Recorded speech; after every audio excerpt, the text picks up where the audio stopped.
welcome to the Brie Pod. I'm here with me, Brie. So, yesterday I had my very last sonogram. Uh, Basically, this means we will not see Liam again until he arrives. And let me tell you, the anxiety is through the roof. I'm waking up every single day worried about, all the little things, which I think is normal. It comes with the territory. Um, but I'm waking up every day anxious. There was one day I really thought that I was having contractions just because I had this like cramping coming in and out. Um, I'm not sure if that was Braxton Hicks or what that was, but I remember it was like 1 in the morning and I was panicking and I'm like, oh no, I'm not ready. I'm not ready. I'm not ready. But I'm probably gonna say that even when this whole thing goes down, I know myself. I'll be like, nope, nope, no, no, no. Um, but I think it's just the anxiety of like meeting my son. Am I gonna be a good mom? Am I gonna be able to handle the the lack of sleep, the feedings, all these things, which I think again are all normal feelings.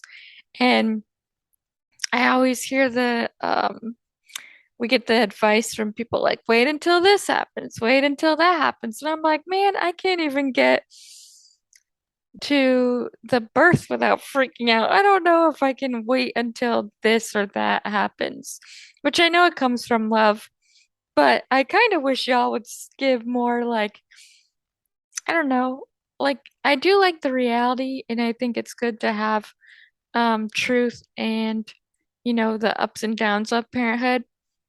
But some of y'all are only purely, you're gonna miss this, this gonna happen, your life is over. I just like we need to find a balance. You know what I mean? Like because the same people telling me this have like multiple children. Okay?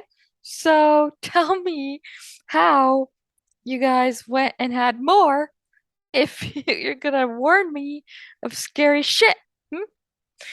I'm just kidding. It's I'm just kidding on that. But anyway, point being with this, the anxiety has been through the roof, but I've been trying to keep a beautiful outlook on it because I know that at the end of the day, I will meet my son. I will figure it out. Like my therapist says, you know, it's just like, um, it's gonna be not a lesson, but I'll learn with time. Time will show me how it goes. What I think is scary today, a year from now, it's not gonna be the same scary of what is scary then a year from now. So I know that I'm gonna get through it, and I know that I feel this way through everything. I mean, when I had my endo surgery, when I had um like what was it? Really anything that was scary that I needed to face. And I was like, oh no, I'm not gonna make it. I'm not gonna survive. I got through it and, it worked out. So I know that I'll be okay. But whew, anxiety is high. And for some reason, I am hungry. It does not matter how much I eat.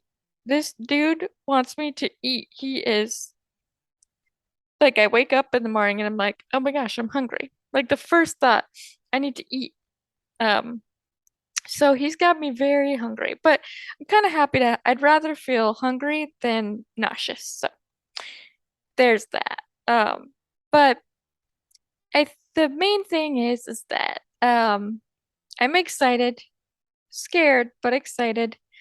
Um, we've been looking at the ultrasound and I'm not 100% because an ultrasound is not the same as in person, but I personally feel that I see my nose and Jeremy's lips. We'll see how accurate that is in person. Um, but I'm very curious of his features. I'm very curious of his personality. He had the cutest little positioning that he was in. Basically, when we first started, he was sleeping. Um, So he had his little hands cupped by his face, and then he had his legs crossed. And it was so cute because he just was like, guys, I'm trying to sleep. Why are you hitting me with this with the thing for the sonogram? So every time he'd feel it come over, he'd be like kicking um to let us know like, hey, I'm sleeping.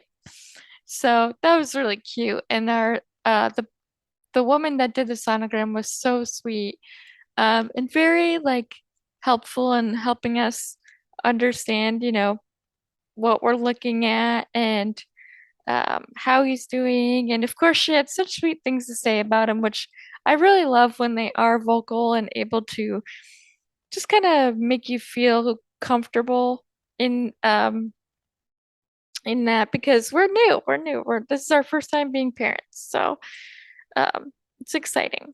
But what I wanted to add in this episode is that Friday this week is the anniversary of the laparoscopy surgery, my 2-year anniversary of when I had this done. And it is crazy to me that with all the episodes, from the beginning to now, we are finally here. And I mean, of course, with prayer and healthy mama, healthy baby vibes, where I am pregnant, I am having a son. I did that surgery 2 years ago, Friday, to hopefully better my chances of having a baby. Because endo was really strong. It's not to say that endo is gone. I do have an episode on what happens with endo in pregnancy, but endo finally, let me have a chance to have a child, even though I have to have endo. So I'm really happy about that. I'm definitely gonna be nervous about getting my period back. That's gonna suck, but that's another story. But I'm just very thankful for making the decision to go and get the laparoscopy done. Um, I do feel that it helped in some manner to help me get pregnant. I think a lot of factors helped, honestly. There's so much that um, I had to work on to help with my infertility issues. I had I not gotten pregnant, I think I'm not really sure what route I would have taken. Probably towards adopting. I think that was like the next idea. Like I said, I was never really interested in IVF. It's not that I have anything against it. I just know that for me, it's not something that I could do. I I think that there are very strong women out there that can do that can do it. But I just couldn't. I can't. I don't like needles like that. I mean, like I'll go with needles, for what I need it for, but I just couldn't. I couldn't do it. And it's such a process. Like anyone that you know that is talking about the IVF journey, it's important to know that it's not something that's simple. It's not something that is easy by any means, and it takes a lot out of the couple that are, doing it. So I have mad respect for anybody that does the IVF route. But for me, yeah, I was like, ugh, I'm too weak for that. But I'm very happy that the laparoscopic surgery helped because the thing is, um, I don't know what would have helped. I'm not sure what would have um well, it doesn't matter, right? Would have, should have, could haves are not a part of it. So, with that being said, I'm very grateful that I am able to do this. I'm very grateful that I'm able to be here and celebrate the 2-year anniversary pregnant. Like, what? It's crazy.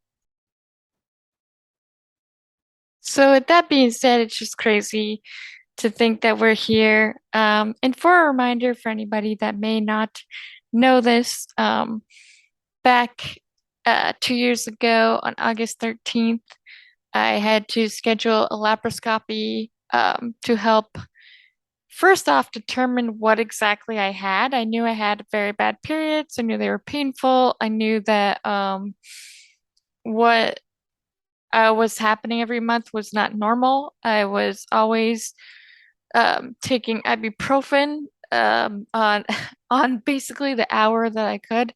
I would take two, which would I think it would be total of like 800 milligrams. I didn't like to take too much, but every 4 hours I'd take that. I'd have two heating pads, one on the top, one at the bottom. I had still pain regardless. I remember many times going into the bathroom and crying, and people would be like, just walk it off. Just try to, you know, see if you can work that pain out. It did not work at all. I always felt pain, um, and honestly, it was crippling. I would be in bed for days, and I would be nauseous. I would be tired, and it would last, like I said, a couple of days, and then it was just my life for a lot of years, really. I can't really pinpoint down to when it started, because I've had it for so long, but for it started to become a routine. I kind of, not saying I got used to the pain, but I got used to what was going to happen every month. And my family did as well. And I had many people try to help me figure it out, but I just didn't have the right doctors at the time. But then one time I had moved in with my friend, and well, really my brother and friend, and her mom was coming to visit us, and she said, I think you have endometriosis. And I was like, no, I don't know. Because at the time I was going down the gastro kind of stuff, thinking, oh, maybe it's like something to do with my esophagus, maybe something to do with my um, colon. Like there's all these ideas because of how sick I was, and I had IBS as well as um trying to think, oh, acid reflux. So I'm like, maybe it has to do with that. Anyway, so I did end up joining a group later, because it's like, you know what? Because it started to show up on the commercials more again on endometriosis, blah blah blah. So I decided to join a group, and that is where I read all these girls' stories, and I'm like, oh my gosh, this is literally um where I am. This is how I feel. This is their symptoms are exactly what mine are. So then I ended up getting, I learned about how do you find out how to have to know if you have endo. Unfortunately, the only way you can find out if you have endo is via surgery. So that's the only way. They cannot find this on an ultrasound. Um, and there's so many other myths that they say of how you can find endo. The main thing is you have to have surgery. There are two kinds. I cannot remember the other one, but one is where they burn the names of them, but one is where they like burn the endo off, basically, something along those lines. And the other is where they scrape it, which is the laparoscopy. I went to this place in Arizona, like fast forward to surgery, looking into surgery 2 years ago. I went looking at Arizona, and they were gonna do the burning process, or that type. I don't know if it's exactly burning, but it's basically there's two kinds. And I felt a little off about it. I felt like it wasn't right for me. The guy seemed to question me, like, do you really have it? Do you really need it? But then he was kind of flipping, because, and when I say flipping, I mean he was like a flip-flop. where that first time he said, "Do you really need it?" But then the next time I came in, he's like, "Okay, let's do it." I don't know. I don't know why that was. It just felt so weird and not really the best. And that's why I'm very adamant on anyone that is going to do anything medically, you've got to fight for yourself. You have to, because if you don't, um, then it's harder to get the answers, and it's more uh for you to it's you're going to lose the passion to go toward of figuring out what's wrong, because that's what I did. That's why I think sometimes it took me so long, was because I was worried that I wouldn't get answers, that I couldn't find what was the solution. So, and people weren't listening to me or believing me. But that's where we can't stop advocating, even if you feel that way. It's very difficult, but you can't stop advocating for you just because one doctor is like, no. Or even if it's two doctors, because I've had that happen before as well, where I've had two doctors be like, oh no, this is purely anxiety. Which, let me tell you, yes, do I have anxiety? 1,000%. But was it purely anxiety? No, I cannot purely make my body be in pain that way. Like there's certain things that can happen with anxiety, but that is not there's no way that I could do that. So I am glad that I ended up finding that fight in me again, because I did start to give up after trying to go down the whole gastro side, after trying to figure out the colon side, which they wouldn't give me a colonoscopy. Um, I just started to give up and think, oh my gosh, I'm just never gonna know. I'm just gonna have to deal with it. Um, so that is how I paused. And then I'm not really sure if it was the want to be pregnant that helped it come back for a fight of trying to find out what's wrong. But something reignited the flame that I need to find out what's wrong with me. And so I went forward and started to look, and that's when I went. I found in Arizona, I found this guy that supposedly was a guru of endometriosis. Not really a guru, but he's supposed to know more about it. But then COVID saved me from a botched surgery and a person that I didn't really trust at all. And then my aunt, she said, well, when I was going through stuff for myself, I actually went through this place in Boston. And that's how I found my Dr. Elisa. She was amazing with me. She helped explain how the surgery that I was going to get could have hurt me in the long run, and I would have had to have more surgeries on top of more, which would have added more damage and probably would have made the um, idea of a baby not as great because of what he was going to do. And so finally, um, COVID restrictions were kind of coming down enough where we could go back to actually go into appointments. So, well, it was actually good in so many ways for me with COVID, because they started doing Zoom calls, and that's how I was able to keep meeting up with her while we were traveling for Jeremy's job. And then in August of 2 years ago, on Friday, we were able to plan a trip to Boston. My aunt and uncle hosted us there, which is super amazing, and we're so thankful for that, because I really needed it. And then after they hosted us there, we went in, I got the surgery done. I stayed for a couple weeks and just recovered. And Jeremy took care of me. My aunt and uncle checked in on me. My best friend well, she's from New York but lives in Quincy, came over and spent some days with me, and it was really nice to be able to have that work out so well. Everything aligned exactly how it needed to. Jeremy happened to be off of work at the perfect time because of COVID um, restrictions. So he had all the time to help. And so overall, I'm so grateful for it. And, after I had the surgery, I wondered, of course, I was like, when are we gonna have the baby, Um, which I know it's a little pushing it to think like that.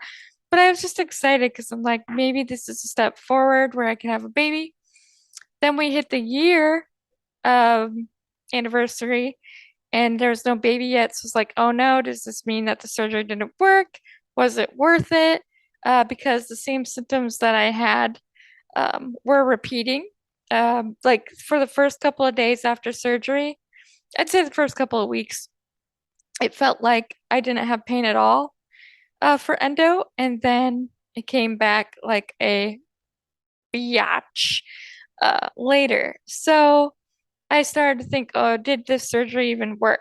And I started to get again a little bit into a depression, which is what made me start this podcast. I started the podcast, and then I realized that I had a lot more work on myself that I needed to do internally. Uh, that I wasn't focusing on. I was focusing on all the physical stuff with health. I was focusing on nutrition. I was focusing on my physical body and working out, but I was not focusing on the mental because there's a lot of trauma that I wasn't addressing. So I got myself a therapist and I just basically went to therapy, had a fitness trainer, had a nutritionist, had you know, the seed cycling to work to try to get my periods regulated. And what was cool and what I noticed is that as I was calming down and as I was finding my voice and feeling empowered, um, the period actually started to level out because for the longest time I'd have like 40 days. Now, the cycle is usually 28 days, normally, in quotes. Mine was 40, 35, 30, 28, 40. And you'd see it on my little chart. It was like up, down, down, down, up, down, up, down. And then I noticed when I started to work on myself mentally, physically, emotionally, it started to plateau, or plateau, is that right? It basically started to stay in a straight line between 30, 32, 30, 33, 32. Um, and I noticed that I was like actually getting somewhere with all this. It was a lot, of course. I don't have all of it right now still. I did have to put a pause on some of the stuff, but I do plan on, when I'm done being pregnant, to focus maybe not as intently on it like I was before, but enough to have it in my life to help hopefully stay regulated. Um, or as close. And so that is my wild adventure, I guess, of endometriosis surgery and where I am today. I still have to look into other things because I did learn that I have a fibroid. Luckily, it has not grown. Um, it's just kind of sitting there. It was, I think it was about 2 centimeters, and the way that it's kind of laying because the baby's so big, well, in comparison to, you know, to my placenta and uterus and everything, he's actually pushing it up where it's kind of like this little tiny 1 centimeter, but really long, not really long, but longer. Like it looked like a circle before, but now it's kind of from him pushing it, it's kind of like this long 1 centimeter thing. So it doesn't look too bad as far as getting in the way or becoming an issue. But after pregnancy, and continuing during the pregnancy, we'll be keeping an eye on it. Well, probably not. We won't probably do another sonogram on it like until after, but we will be keeping an eye on it to see like what needs to happen. Because I didn't think that I was having fibroids before. Which that's something else I need to call my previous OBGYN to talk about to see if she saw anything like that. So that is where we're at, and it's wild. But I'm very happy. So happy anniversary to Endo.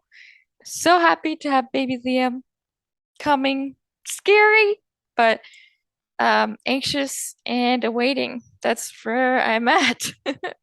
So with that, you are loved, you are worthy, you are cherished, and I am proud of you. Until next time on the Brief Pod. Bye.